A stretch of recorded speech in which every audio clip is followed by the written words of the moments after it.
seperti apa sih kondisi yang memperbolehkan saat ibu hamil itu berpuasa dan tidaknya itu? Oke.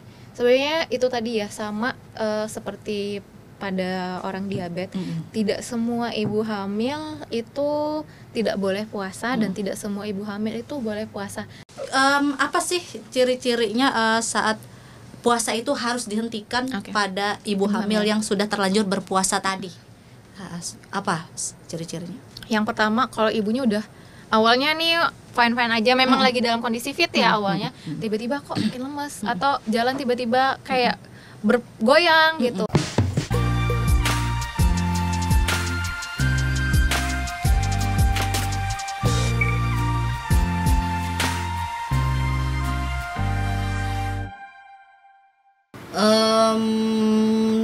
Untuk ibu hamil, saat kondisi ibu hamil kan juga kadang ada yang berpuasa bahkan berani 1 bulan penuh. Dan ada juga yang nggak berani nih. Sebenarnya dari pandangan dokter Iki sendiri itu seperti apa sih kondisi yang memperbolehkan saat ibu hamil itu berpuasa dan tidaknya itu? Sebenarnya itu tadi ya sama seperti pada orang diabetes, tidak semua ibu hamil itu tidak boleh puasa dan tidak semua ibu hamil itu boleh puasa. Semuanya tuh tergantung keadaan dan kondisi tubuh masing-masing. Makanya jangan lupa orang-orang dengan keadaan-keadaan tertentu sebelum puasa itu harus cek dulu masing-masing. Salah satunya ibu hamil. Ada ibu hamil yang memang kuat saat sebelum puasa kan dicek janin aman, keadaan ibu aman, dan ibunya juga tidak mengidap darah tinggi selama kehamilan, tidak ada kuncing manis selama kehamilan, itu biasanya boleh. Tapi kalau misalnya dengan keadaan-keadaan tertentu, misalnya bayinya ternyata ukuran janinnya kecil dan keadaan-keadaan tertentu lainnya, itu harus konsultasi dulu ke dokter apakah diizinkan untuk berpuasa atau tidak. Malah takutnya kan maksain puasa gitu kan, mau beribadah, ya memang baik gitu kan kita menjalankan ibadah, apalagi wajib gitu untuk umat muslim. Tapi kan ibu hamil kan sebenarnya tidak diwajibkan. Kalau sudah mengalami hal-hal keadaan-keadaan tertentu, kayak bayinya kecil atau ibunya memang merasa tidak mampu, apalagi yang trimester pertama, seringkali kan ibu-ibu mengalami morning sickness yang mual muntah. Nggak mampu, jangan dipaksain. Jadi tadi kalau emang mau puasa, konsultasikan dulu ke dokter kandungannya, lihat keadaan bayinya gimana, terus dievaluasi.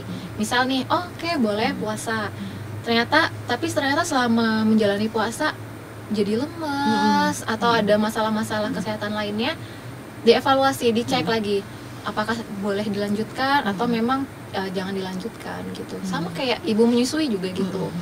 Kalau takut kan kadang-kadang nanti asinya kurang. Dampak buruknya itu apa aja sih?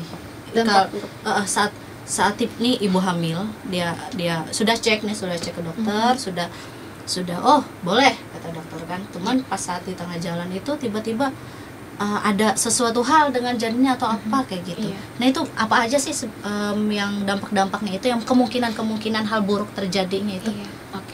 Kan kalau ibu hamil kan ada tubuh lain ya di dalam badan ibunya. Jadi ibunya nggak cuman makanin dirinya sendiri, tapi ada manusia lain yang dikasih makan. Otomatis kebutuhan energinya juga lebih besar. Kalau misalnya dia tidak bisa mencukupi kebutuhan energinya dengan baik, dengan konsumsi makanan yang tepat, otomatis yang kita sendiri aja tanpa bawa manusia bisa lemas, bisa ke hipoglikemi, sama kayak ibu hamil, yang bisa berdampak bukan cuman ke ibunya sendiri, ke satu orang, tapi malah ke 2 orang, ke janinnya juga. Jadinya jadi kekurangan gizi, malah bisa tidak aktif bergeraknya di dalam perut gitu. Makanya penting banget untuk selalu kontrol. Misalnya memang mau puasa, ditanyakan dulu ke dokter objinnya buat teman-teman di rumah. Jadi jangan aku ambil resiko. Aku baca di internet aja deh. Kan sekarang gampang ya, mau nyari informasi. Nggak tanya dokter, tapi tanya Google. Tanya Google. Puasa buat ibu hamil. Terus tulisannya yang pertama diperbolehkan. Tapi ternyata ibunya sendiri lagi mual-mual gitu, lagi sakit, lagi ada demam. Itu kan tidak disarankan. Apalagi ibu hamil itu rentan lebih rentan untuk sakit, terinfeksi. Jangan sampai karena puasanya jadi memperburuk keadaan ibunya gitu. Betul. Ada orang batuk pilek misalnya di tempat kerja, ibunya puasa keadaannya makin turun, jadi tambah sakit gitu. Kalau ini yang pria hamil itu gimana ya? Yang besar. Aduh, itu kuncinya. Itu dihamilin sama makanan. Langsung kayaknya langsung nahan perut tuh. Iya. Mungkin pria hamil itu gimana caranya untuk mengempeskannya? Apakah saat puasa itu bisa kan? Bukannya bikin program mengecilkan perut. Jadi kan momen Iya. gitu kan puasa. Apalagi kira-kira bisa nggak itu? Gini, harusnya ya puasa itu bisa dijadiin momen kita buat diet. Iya. Kenapa? Kalau lagi nggak puasa, kadang kita kan mau diet nih, makan siang, aduh temen kerja ini pesan makanan antar gitu ya, aduh ada yang pesan A B C D makan siang, lebih godaannya tuh lebih berat. Sedangkan saat bulan Ramadan gitu kita sama-sama nggak ada yang makan siang, nggak ada yang ngemil, karena mayoritas itu puasa gitu. Betul. Jadikanlah ini momen untuk kita belajar mengatur pola makan kita, ngatur nafsu makan kita gitu. Dan seperti yang aku jelasin tadi Kak, pas puasa ini kan setelah glukosanya kepake, lemak tuh yang dipakai buat energi lumayan banget buat nurunin berat badan atau menjaga berat badan kita tetap ideal gitu. Jadi pakai aja momen ini dalam 1 bulan kita jalanin, badan kita mulai terbiasa. Mungkin awalnya kaget ya di minggu-minggu pertama, lama-lama makin terbiasa, enak nih jaga makan. Tapi kuncinya buka puasanya jangan ini balas dendam gitu. Nah terbiasa bisa tuh dilanjutin nanti setelah bulan Ramadan, jadi puasa Senin Kamis misalnya, atau malah puasa 3 kali seminggu buat nurunin berat badan. Iya, Bisa dijadikan momen lah gitu, kita dapet ibadahnya, dapat pahalanya, kesehatan, dari segi kesehatan juga kita dapat gitu. Iya, kan itu kan momen untuk bulan puasa sebagai momen untuk orang-orang yang pengen diet. Iya. Otomatis kan bisa bikin kurus nih ya, sederhananya Iya, puasa bisa bikin kurus. Tapi berbeda halnya kalau misalkan ada orang-orang juga kok gue puasa tambah gendut. Nah, itu. Puasa jadi tambah berat badan daripada sebelum puasa. Itu karena apa? Nah, itu tadi ya. Aku lurusin sebentar ya Kak. Betul, untuk silakan. Menurunkan berat badan untuk kurus, ingat sehat itu belum tentu kurus. Kurus itu belum tentu sehat. Jadi kita jangan mau diet karena kita mau kurus, tapi mau sehat. Perbaiki niatnya tadi. Takutnya kalau kok kagak kurus nih gue gitu. Udah stop aja, padahal yang diincar adalah sehatnya gitu. Nah, harusnya di saat puasa kita bisa jadi lebih sehat. Kok habis bulan Ramadan makin gede nih perut kayak kata Kak Ai tadi gitu kan. Kok makin cabi nih pipi saat bercermin. Berarti ada yang salah dengan cara puasanya tadi. Apakah yang salah itu? Nah, dicari tadi dari kiat-kiat sehat selama berpuasa. Apakah menunya sudah tepat, porsinya sudah tepat, durasi makannya sudah tepat. Itu tadi diperhatikan. Makanya karena seringkali puasa ini manfaatnya banyak banget buat kitanya yang menghilangkan manfaat puasanya gitu. Jangan sampai itu terjadi. Jadikan pelajaran nih di puasa-puasa sebelumnya. Aku nih puasa-puasa sebelumnya, di Ramadan sebelumnya susah buat ngontrol menu buka puasanya gitu. Berarti tahun ini bikin goals. Aku nanti buka puasanya harus ada menu karbohidratnya ini, proteinnya ini, vitaminnya ini, harus ada buah. Mungkin sebelumnya buah tuh nggak dianggap gitu ya, ini masukin lah, ada buahnya, proteinnya ada, jadi di menu piringnya itu lengkap, gizi seimbang gitu. Misalnya pas sebelumnya sahur, yang penting ada aja deh, terserah menunya apa. Tahun ini aku harus lebih pinter nyusun menunya kayak gitu. Kalau misalnya males, mager nyiapin menunya dari pas sahur, dari malam udah disiapin, jadi pas sahur tinggal dipanasin gitu. Seperti itu butuh niat dan tekad ya. Nah, itu dia. Itu yang berat. Sebenarnya itu yang berat. Niat dan tekadnya itu buat nyiapin semuanya tuh. Kadang kan pengen kurus tapi pengen instan. Nah, itu dia. Gak mau lihat prosesnya gitu kan, tutup mata sama proses, padahal prosesnya itu yang penting. Iya. Nah, tadi kan tuh yang bapak-bapak hamil tadi. Kita balik lagi ke ibu hamil tadi. Nah, Apa sih ciri-cirinya saat puasa itu harus dihentikan pada ibu hamil yang sudah terlanjur berpuasa tadi? Apa ciri-cirinya? Yang pertama, kalau ibunya udah awalnya nih fine-fine aja, memang lagi dalam kondisi fit ya awalnya, tiba-tiba kok makin lemas atau jalan tiba-tiba kayak bergoyang gitu, atau lututnya udah mulai gemetar, tanda-tanda hipoglikemi ya, pusing kayak gitu, atau misal yang ibunya udah 5 bulan ke atas yang udah bisa ngerasain gerak janin, kok seharian janinnya nih nggak aktif ya, biasanya ini jam-jam segini dia lagi aktif, ini kok nggak ada. Nah itu kalau bisa segera batalkan aja, setelah itu konsultasikan masalah kesehatan ibu dan janinnya gitu. Jangan cuman buka puasa doang, jangan lupa dicek. Kalau setelah itu aman aja dan diperbolehkan untuk lanjutkan puasanya, ya alhamdulillah. Kalau enggak, jangan dipaksa gitu. Betul sekali. Oke, tadi kita udah bahas ibu dan bapak hamil. Tapi bapak hamil itu termasuk ini enggak ya? Penyakit itu apa enggak? Bukan ya? Mungkin awalnya tuh cuman kelihatan perutnya aja yang gede ya, belum terjadi apa-apa, kayak yang dikhawatirkan. Sekarang nggak sakit, sama lah kayak kita sekarang mungkin masih biasa aja gitu, karena kita belum ngerasain sakitnya. Yang ditakutkan adalah nanti 5 tahun ke depan, 10 tahun ke depan, darah tinggi, kencing manis, belum lagi memang punya risiko, ada riwayat keturunan darah tinggi, riwayat keturunan kencing manis, dan keadaan-keadaan penyakit kronis lainnya gitu. Nah itu yang ditakutkan.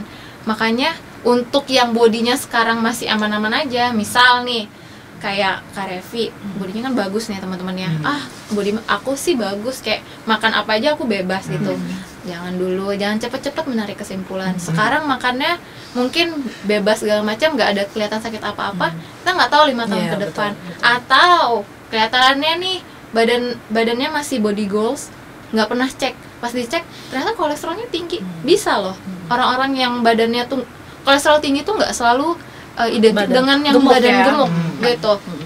Ada orang-orang yang kolesterol dia tuh badannya kayak bagus aja, tapi ternyata kolesterolnya tinggi, atau malah gulanya udah mulai tinggi. Kalau misalnya umur produktif memang kadang nggak begitu kelihatan ya, kecuali yang kencing manis yang tipe 1 yang biasanya dari kecil. Kadang tuh masih body masih oke, gulanya udah mulai tinggi, itu harus jadi warning, red flag itu. Ini aku udah mulai harus jaga makan, harus olahraga. Dan baiknya jangan sampai kita mau ngelakuin itu pas udah kejadian, gitu. Jadi efeknya nanti pas tuanya nanti. Kalau yang sudah terlanjur yang bapak-bapak hamil itu, gimana tuh? Yang udah terlanjur saya. Menurut dokternya nggak biasa nggak itu entah itu ya dikempesin lah atau gimana lah? Ya itu tadi katanya niat dan tekad. Iya, niat dan tekad. Yang walaupun kalau udah terlanjur jadi lebih berat ya pasti, karena kan dibanding kita mencegah. Makanya baiknya sebelum itu terjadi ya kita cegah. Tapi kalau udah terlanjur, yang nggak mau tadi harus jaga makan, olahraga. Jaga makannya juga bukan yang ngurangin porsi makan ya. Kayak kita puasa kan sebenarnya porsi makan kita tuh bergeser. Atau ini aja banyakin pikiran gitu. Banyakin pikiran bisa muncul penyakit. Iya, jadi muncul penyakit baru gitu ya. Jadi nggak nafsu makan, banyak pikiran, nggak nafsu makan, nggak mau, jadi malah nggak mau makan sama sekali. Tapi kan banyak sekarang tuh penyakit bermunculan tuh gara-gara pikiran ya. Iya benar. Itu tidak bisa dipungkiri juga. Beban pekerjaan, bukan cuma di kerjaan ya, di kehidupan. Orang-orang sekarang mentalnya harus sekuat baja gitu ya. Jangan putus cinta bikin kerjaan beres itu kesehatan. Putus cinta nggak mau makan. Aduh, itu membahayakan diri sendiri. Ya, remaja-remaja yang lagi galau jangan sampai. Iya betul sekali. Oke, kita balik lagi ke ibu-ibu nih yang sering dirasakan ibu-ibu saat berpuasa. Kan ibu-ibu tuh kayaknya lebih banyak sih aktivitasnya seperti itu, dari misalkan apalagi kalau misalkan ibu yang bekerja ya, dia bekerja juga, nanti ngurus anak juga, terus itu ngurus rumah tangga juga semuanya. Nah itu perlu asupan ekstra kayak gitu, entah itu dari sisi gizi atau pola makan, atau misalkan kebiasaan sehari-hari seperti apa nih yang bisa membantu biar double energinya si ibu-ibu tadi? Nah, menjawab apa? Kali 2 aja. Kan 2 Enggak orang dong. Sama dengan 4 dong. Nanti dikiranya makan awalnya harusnya 1 piring Iya. itu jadi 2 piring. Iya, Enggak dua begitu, dua. ya. Tidak begitu. Di double semua. Di double enggak ya. Iya. Jadi ya diperhatikan kalau memang selama puasa kegiatannya itu perlu energi yang berat, otomatis menunya juga diperhatikan, energinya juga yang bisa memberikan energi yang banyak. Contohnya tadi sahur pakai karbohidrat yang kompleks biar kenyangnya lebih lama, energinya juga lebih banyak, seperti itu. Sebenarnya kalau mau itu ibu-ibu, mau bapak-bapak, anak-anak, remaja usia berapapun, dengan kegiatan udah tahu nih kerjaannya butuh energi yang lebih banyak, tadi jangan skip sahur, makanan sahurnya diperhatikan, makanan buka puasanya diperhatikan, karena apa yang kita makan saat sahur dan buka puasa itulah yang menentukan puasa kita di esok hari juga, gitu. Nggak cuma puasa hari itu, esok hari juga, gitu. Jadi perhatikan kalau emang udah tahu nih bakal loncat sana loncat sini kan ibu-ibu, jemput anak yang 1, 2, 3, belum lagi kerjaannya di kantor, ke pasar, nyiapin buka puasa gitu ya. Berarti energinya ekstra iya, jangan sampai karena ibunya udah nyiapin sahur di rumah, ibunya nggak sahur karena udah capek nyiapin sahur. Kadang-kadang ada ya gitu ya, Iya, malah ketiduran yang nyiapin. ketiduran. Nah, itu dia, malah itu yang jadi fokus penting. Berarti Harus- bukan makan yang di double. bukan makan yang di double. iya, bukan makan yang double. Asupannya yang diperhatikan. Perhatikan. Kalau misalkan dikasih biasanya ada yang konsumsi tambahan misalkan suplemen, Suplemen. atau vitamin dan lain-lain, itu kayak gimana? boleh Boleh aja. banget, boleh banget. Atau malah Dianjurkan kah? Atau sesuaikan dengan kondisi masing-masing? hmm, Atau sesuaikan dengan aktivitasnya? sebenarnya kalau misalnya vitamin suplemen gitu ya, dari makanan kita itu udah banyak vitaminnya kalau makanannya benar. Tapi kalau ternyata selama ini sulit untuk membuat menu yang sempurna gitu, gizi seimbang, nggak ada salahnya untuk minum suplemen tambahan. Apalagi orang-orang yang punya kerja dan intensitas kerjanya yang berat, perlu banget suplemen tambahan gitu, selain dari gizi seimbang tadi. Boleh, Nah, boleh. kalau misalkan di saat ada kasus orang siapa aja lah kayak gitu kan, pernah dengar dia tuh nggak konsumsi nggak makan saat sahur, tapi hanya makan suplemen itu karena menurutnya suplemen itu sudah mencukupi kebutuhan hariannya. Itu kayak gimana kalau menurut dokter dari sisi kesehatannya? Oke.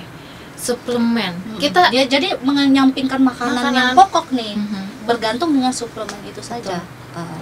kan orang itu punya kebutuhan kalori masing-masing per hari itu berapa, tergantung berat badan, tergantung intensitas pekerjaan. Apakah dia yakin dengan suplemen itu bisa menutupi semuanya? Apalagi kebutuhan gizi kita kan banyak, karbohidrat, protein, lemak pun masih dibutuhkan asal lemak baik ya, jangan lemak jenuh, jangan lemak jahat, vitamin, mineral. Aku sih meragukan sebuah suplemen itu karena bisa mungkin ini kemakan iklan. iya bisa menutupi semua kebutuhan tubuh kita. Belum lagi kita kan kerja seharian, kerjanya bukan yang goler-goleran gitu, iya kan, kesana kemari. Apakah Anda yakin suplemen itu bisa menutupi kebutuhan harian gitu? Itu yang ditakutkan. Kalau ditambahkan, kita makan gizi seimbang, ditambah suplemen boleh, ya boleh banget. Tapi kalau cuman mengandalkan suplemen aja sih, saya rasa harus coba cek lagi deh kandungannya gitu, sama kebutuhan kalorinya dihitung lagi deh. Kalau kayaknya dia itu merasa cocok. Nah, kalau kira-kira merasa cocok dengan diri dia ya, dengan suplemen itu tadi, padahal kan itu kan memang tidak baik sebenarnya ya. Bukan nggak baik, mungkin kurang tepat aja Iya, kalau kurang dikonsumsi tepat. sendiri Betul, gitu. tanpa mengonsumsi dengan makanan pokok tadi. Nah, itu jangka panjangnya nanti kira-kira gimana sih? Apa sih dampaknya? Oke. Yang pertama tadi misalnya ternyata dia cuma konsumsi suplemen itu ya, akhirnya kan kebutuhan-kebutuhan lainnya tidak terpenuhi. Yang ditakutkan adalah gizi tidak seimbang. Jatuhnya tuh bukan sehat. Awalnya mau minum suplemen biar sehat, jatuhnya tuh nggak sehat. Malah komposisi tubuhnya itu nggak seimbang. Misal mungkin berat badannya ideal, tapi lemaknya lebih tinggi daripada massa ototnya gitu. Jadi berakhirnya tuh bukan jadi sehat, malah memunculkan penyakit-penyakit baru gitu. Malah jadi gampang gulanya rendah, hipoglikemi, ujungnya kerjaan berantakan ya, lemas, nggak ada tenaga karena proteinnya juga kurang gitu. Jadi dampaknya tuh banyak banget sih. Bagi jadi tergantung tubuhnya sendiri Iya, kan betul. dokter ya. Terus juga ada nih, aku pernah dengar juga ada temen aku, Oke. dia itu sahur sebanyak-banyaknya, tapi justru dia buka puasa itu hanya minum air putih. Nah itu gimana itu? Oke. Apakah itu mencukupi kebutuhan hariannya untuk puasa itu? Oke. Kan kita sudah membahas saat dia melewatkan sahur. Nah untuk ini dia melewatkan berbuka puasa. Iya. Nah kayak gitu. Jadi kan dia makan sahur sebanyak-banyaknya gitu kan. Padahal kita puasanya tuh bukan sejam 2 jam, ya kan? Nggak sejam 2 jam. Yang mana artinya kita perlu energinya juga banyak sebenarnya selama kita puasa. Cuman pas buka puasa, ini tubuh udah kekurangan glukosa, kekurangan glukosa selama puasa. Terus pas buka puasa, kebutuhan yang kita butuhkan tadi nih buat menutupi itu kekurangan selama puasa nggak tertutupi. Akhirnya apa? Gizinya jadi nggak seimbang, komposisi tubuhnya nanti jadi terganggu. Balik sebenarnya jadi kayak lingkaran setan sih kak. Apapun yang bukan bermaksud menyinggung ya. Lingkaran setan bukan bermaksud menyinggung ya. Jadi lingkaran kaget kita. nyanda ya kak. Jadi lingkaran setan. Jadi apapun yang mengganggu makanan kita tadi, sahurnya udah benar, komposisinya benar, pas bukanya kurang, jadinya nanti kebutuhan energinya nggak tercukupi karena kita bisa sebanyak-banyaknya makan pas sahur. Sebanyak apa sih? Sedangkan kita puasa tuh hampir 13 jam. Betul. Belum lagi dengan segala kegiatan yang ada gitu. Misal Kak Revi ngisi di mana kayak gitu kan. Kebutuhan energinya tuh nggak akan tercukupi kalau kita cuman makan sahur doang gitu. Kalau misalnya mungkin tetap bisa ngejalanin puasa, tapi balik lagi apakah puasa yang dijalankan itu bisa optimal? Apakah puasa yang dijalankan itu akhirnya benar-benar bisa mendatangkan manfaat? Jangan sampai akhirnya nggak berasa. Jadi yang harusnya bisa dapat banyak manfaat kesehatan malah nggak dapat manfaatnya, cuman karena aku pengen cepet-cepet kurus, jadi buka puasanya pakai air aja deh gitu. Nggak gitu ya konsepnya. Iya. Soalnya ada beberapa orang yang kayak gitu biasanya, buat kurus juga katanya kayak gitu.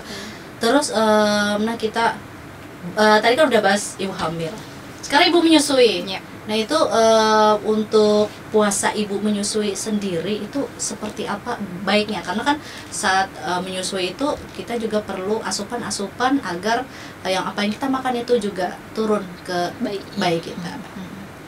Kalau untuk ibu menyusui, sangat disarankan selama puasa itu konsumsi suplemen untuk ASI booster, ya. ASI booster. Walaupun memang selama puasa kan kita punya cadangan energi ya, dalam bentuk glukosa, lemak, ataupun protein. Walaupun protein ini sebenarnya kurang bagus kalau kita jadikan energi, karena yang ada badan jadi lemas, ototnya jadi lemas. Nah, selain menggunakan cadangan glukosa lemak tadi, alangkah lebih baiknya, karena yang ditakutkan biasanya ibu menyusui kan takut seret gitu kan, takut ASI-nya berkurang, takut komposisi ASI-nya jadi kurang karena berpuasa. Itu tadi penting banget tetap konsumsi suplemen untuk ASI boosternya, selain memperhatikan asupan makanannya tadi, menu, porsi, frekuensi dan durasi makanannya. Sebenarnya sih kurang lebih aja, cuman bisa ditambahkan ASI booster tadi gitu. Kalau ASI boosternya ibaratnya nggak ada atau penggantinya ASI booster apa? Selain sebenarnya banyak, salah satunya sih ASI booster itu kacang hijau ya, itu bisa merangsang produksi ASI juga. Karena misal nih pengen hemat gitu kan, ASI booster sekarang kan lumayan harganya ya gitu. Bisa pakai bahan-bahan alami, salah satunya kacang hijau tadi, kacang hijau. Bayi katu ya, dan katu bisa gitu. banget. Pakai yang bahan-bahan alami malah lebih bagus. minim bahan pengawet gitu. Oke.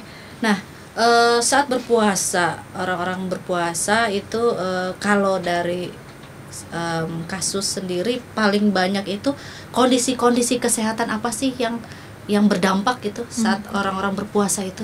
Oke. Apa yang sering yang terjadi Atau muncul gitu ya, kondisi-kondisi atau malah apa? memperparah. Betul. Sebenarnya asal berkonsultasi sebenarnya itu nggak akan terjadi, asal minum obatnya benar, konsultasi dulu sebelum puasa. Tapi nggak bisa dipungkiri juga ada beberapa penyakit yang bisa muncul saat kita puasa, berpuasa. atau malah keadaannya kayak pada penyakit kencing manis. Bisa gulanya tiba-tiba drop karena kan dia udah minum penurun gula, tambah puasa, nggak ada masuk apa-apa, makin drop. Tapi itu biasanya terjadi sama orang-orang yang nggak konsultasi dulu, atau pada orang dengan darah tinggi. Saat kita puasa, kita kan nggak ada minum air tuh, apalagi kalau orangnya nggak memperhatikan jumlah cairan yang masuk ya.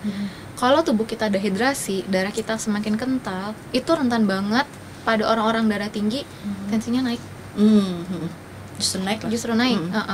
Kekentalan darah itu yang bikin tensinya jadi naik. Makanya penting banget konsultasi dan tetap dilanjutkan obat-obatnya. Obat-obatnya apakah dosisnya harus tetap atau gimana? Makanya konsultasi. Dilihat tuh selama sebelum bulan puasa tensinya gimana, setelah ngejalanin puasa apakah tambah naik, mungkin nanti dosisnya harus diturunkan atau malah justru dinaikkan gitu. Terus paling sering juga yang tadi habis buka puasa asam lambungnya nyeri, atau malah karena beli takjil sembarangan tanpa memperhatikan lingkungan tempat penjualnya gitu ya, sering juga jadi mencret, muntah-muntah, keracunan makanan gitu karena tidak memperhatikan makanan, kebersihan makanannya, komposisi makanannya gitu. Kalau asam lambung itu sama nggak dengan perut kaget gitu, sama nggak? Beda. Sebenarnya sih kurang lebih perut kaget, karena gini, asam lambung itu kan diproduksi saat lambung kita nih lagi kosong, bisa naik asam lambungnya pertama, atau lambung kita tuh ada merasakan, wah ini nih ada tanda-tanda bahaya dari makanan yang kita konsumsi. Misal tadi yang makanan-makanan pemicu asam lambung, pedas, asam, santan-santan, asam lambungnya naik tuh buat ngelindungin diri. Nah akhirnya karena makanannya masuk, kaget kan, lambungnya naik asam lambungnya. Jadi sebenarnya ya awamnya bilang perutnya kaget, padahal itu karena asam lambungnya naik. Yang kayak apa? Muntah-muntah, yang pengen muntah gitu atau gimana ya? Iya, karena asam lambung naik itu bisa memicu kita jadi mual, mual, malah sampai bisa muntah karena rasa asamnya tuh naik. Yang bahaya asam lambung itu bisa naik sampai ke tenggorokan, itu yang GERD. Itu sering banget terjadi sama orang-orang yang habis makan langsung goler-goleran gitu ya, bahaya ya. Jadi habis makan jangan langsung rebahan, duduk-duduk dulu lah, santai ngobrol gitu. Dan mah juga bisa bisa ngepeknya ke tulang-tulang ya, sakitnya juga seakan-akan ke otot-otot, iya, jadinya seakan-akan kayak sakit semua gitu. Iya betul.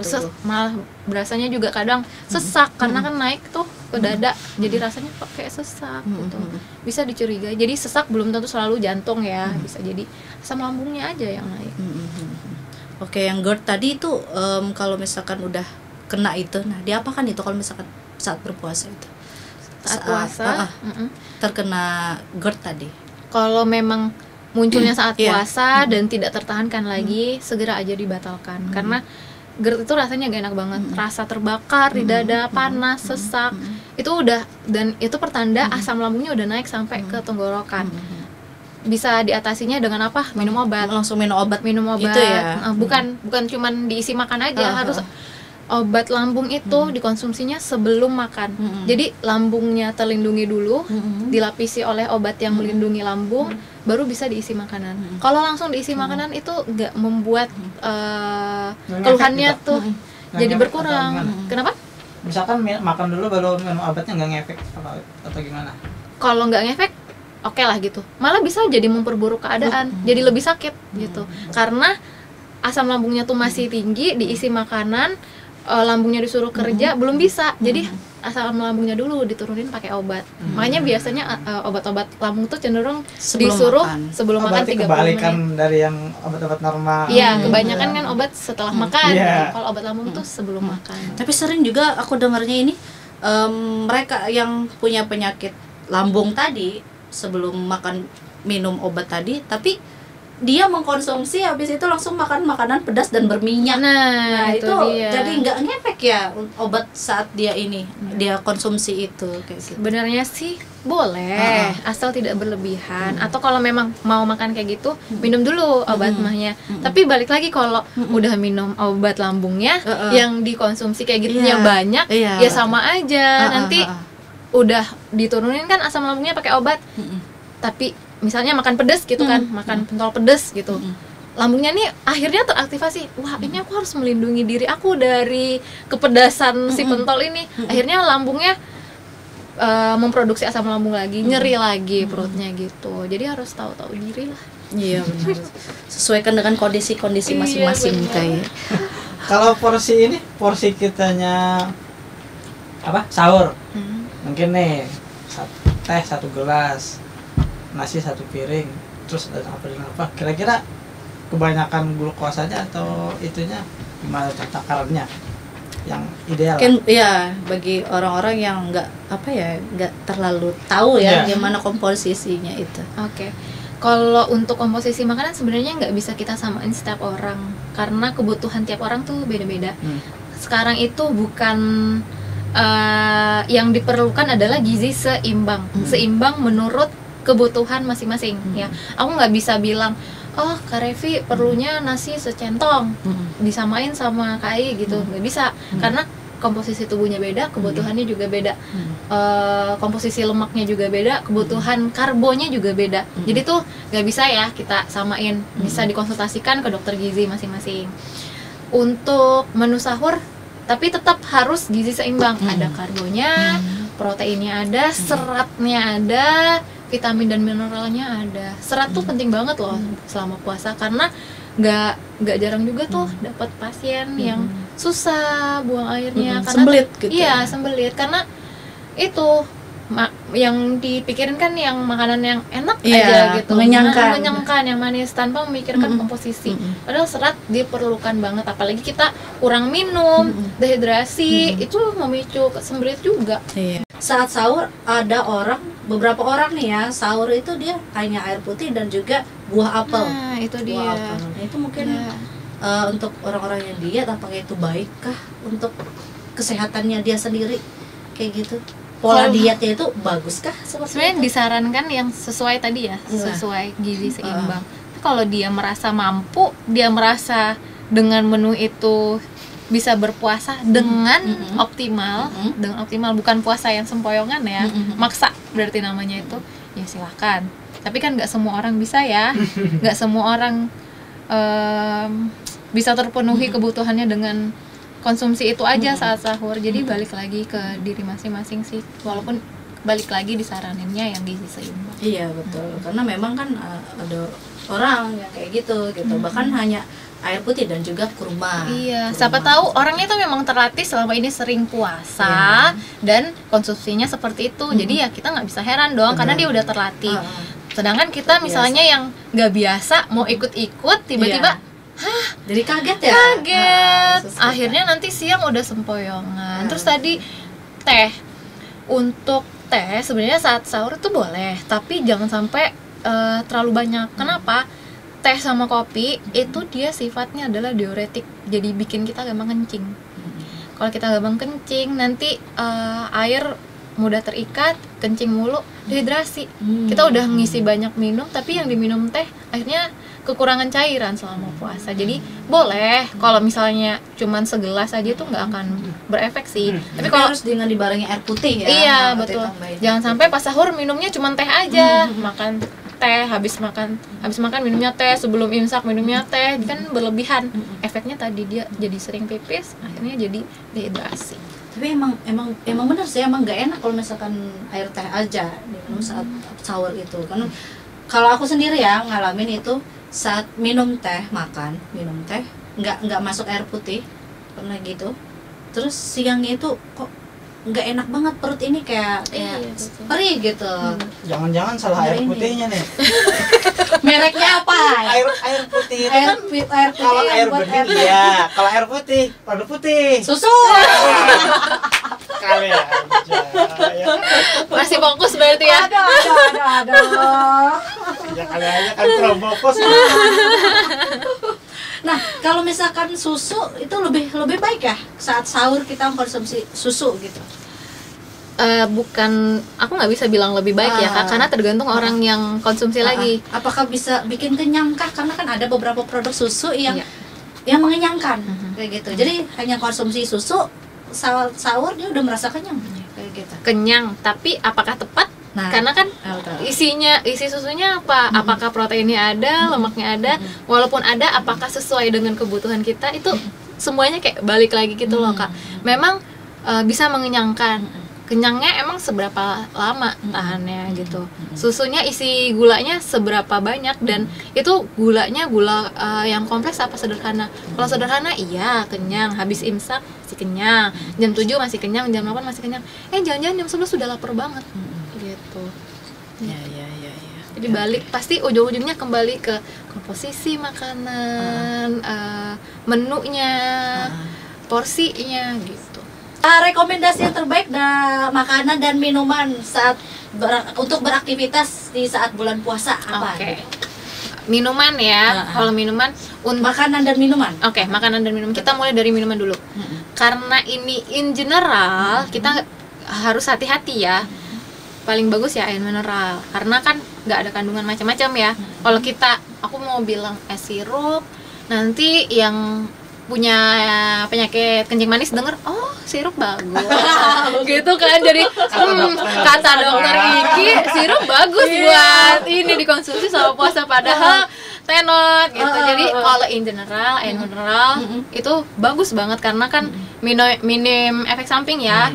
Air mineral 8 gelas dicicil tadi boleh 2-4-2 buka puasa, 4 setelah buka puasa sampai malam sebelum tidur, 2 sahur. Terus makanannya tadi misal karbohidrat kompleks kayak kentang, umbi-umbian, pisang, itu tuh karbohidrat kompleks. Pisang, terus apa lagi ya? Roti gandum, nasi merah, itu bagus banget apalagi buat pas sahur karena kenyangnya lebih lama, seratnya ada, kalorinya rendah. Terus sayur bagus banget, tapi lihat juga sayurnya. Kalau sayurnya pakai santan, dibikin pedas, Betul, yang jangan belamak. Haluan bepanggang. Aduh. Itu kayaknya perfect banget buka puasa. Aduh, ngebayanginnya aja udah enak gitu ya. Betul. Nah, Apalagi kan kalau Minumnya makanan teh es tuh. iya, Aduh. apalagi kan kalau makanan khas Banjar itu dominasi lemak, Iya, pedas bener. kayak gitu kan ya. Iya. Jadi yang awalnya kita mau dapat seratnya dari sayur, malah dapat lemaknya gitu ya. Jadi sayur boleh, tapi lihat lagi cara masaknya gimana. Kan sayur bening boleh gitu ya. Ditambahin boleh pakai jagung, misalnya jagung kan salah satu karbohidrat kompleks juga. Terus protein, nanti kasih ayam, tapi ayamnya jangan nanti ayamnya dimasak opor. Nah. Udahlah sayurnya pakai santan, opor ayamnya Iya, dimasak betul. opor itu udah santannya luar biasa Ayam ya. kari juga. Ayam kari udah macam-macam, terus digoreng minyaknya banyak banget. gorengan Perhatikan lagi, pula. gorengan lagi. Aduh, ini memang berat Iya, banget, betul. tapi ya demi sehat ya. Apalagi sekarang kan ada air fryer apa segala macam untuk mengurangi minyak, boleh tuh. Tempe, tahu tuh bagus juga buat kesehatan. Tapi kalau tempenya digoreng, minyaknya malah lebih deep fryer gitu kan, jadi kerendam minyak, itu tempenya jadi hilang sehatnya. Kita mau makan biar sehat, jadi hilang sehatnya gitu, malah penyakit yang datang. Terus buah-buahan tadi, buah-buahan alangkah lebih baiknya kalau buat yang selama bulan puasa, buah-buahannya tuh yang mengandung air yang banyak kayak semangka, melon, itu bisa jadi pilihan. Oke, karena itu juga menambah asupan air, Air, ya di dalam tubuh biar kita. kita nggak dehidrasi. Oke, terakhir kesimpulan sahur sehat untuk wanita aktif. Nah, menurut dari standar dokter Iki sendiri seperti apa? Sahur sehat. Betul. akan capek mengulangi, perhatikan komposisi menu sahurnya. Betul. Mau cewek atau cowok sebenarnya sama aja ya. Tadi karbohidrat, protein, vitamin, mineral, air yang cukup. Ingat, kalau kita jaga makan, kita mencukupi minum cairan kita, itu ngaruh banget, apalagi buat cewek-cewek. Kulit tuh jadi lebih baik. Kenapa? Karena seringkali masalah kulit itu bermunculan bukan karena skincare-nya, tapi karena makannya. Makanan kita. Iya, itu. Terus sama puasa kan itu kita terjadi regenerasi sel-sel yang rusak ya. Muncul sel-sel baru. Kulitnya jadi bisa lebih glowing, rambutnya lebih sehat, kuku lebih bagus gitu. Jadi kalau kita memperhatikan makanan yang kita konsumsi selama bulan puasa, itu akan semakin mendorong regenerasi selnya tuh semakin bagus. Membuang sel-sel rusak, detox tadi kan. Jadi manfaatnya tuh banyak banget apalagi buat perempuan. Terus perempuan itu seringkali ada masalah hormonal, siklus haidnya misalnya nggak terganggu. Paling sering karena apa? Karena makan. Dengan jalankan puasa di bulan Ramadan ini bisa membantu memperlancar siklus haid, masa suburnya juga lebih bagus, organ-organ reproduksinya juga lebih bagus. Jadi banyak banget manfaatnya. Oke, itu tadi intinya sih baik itu menu sahur atau menu berbuka puasa harus memperhatikan komposisi dan sesuaikan dengan tubuh masing-masing. Komposisi, porsi, durasi makan, frekuensi. Betul. Kita harus banyak-banyak cari tahu. Iya, benar. Bukan cari tahu kan ya. Kalau Cari tahu kan di pasar. Iya, cari tahu di pasar. Oke. Kalau cari tahu di mana? Kalau cari tahu di mana? Konsider. Dokter Riki. Oke. Betul. Jadi sampai ini juga kalau buka puasa kan bagus yang manis-manis. Iya. Ada cuma di sini aja. Iya, udah manis studio kita. Aduh. Baik, terima kasih banyak Dokter Iki udah berkenan hadir di studio kita Iya, dan juga memberikan sang ilmu untuk kita semua dan juga teman-teman kita di rumah. Dan terima kasih teman-teman di rumah dan jangan lupa saksikan terus channel Kompas TV Banjarmasin, Come Inside. Jangan lupa pastinya share, like, komen, dan subscribe channel kita. Oke, sampai jumpa minggu depan. Assalamualaikum warahmatullahi wabarakatuh.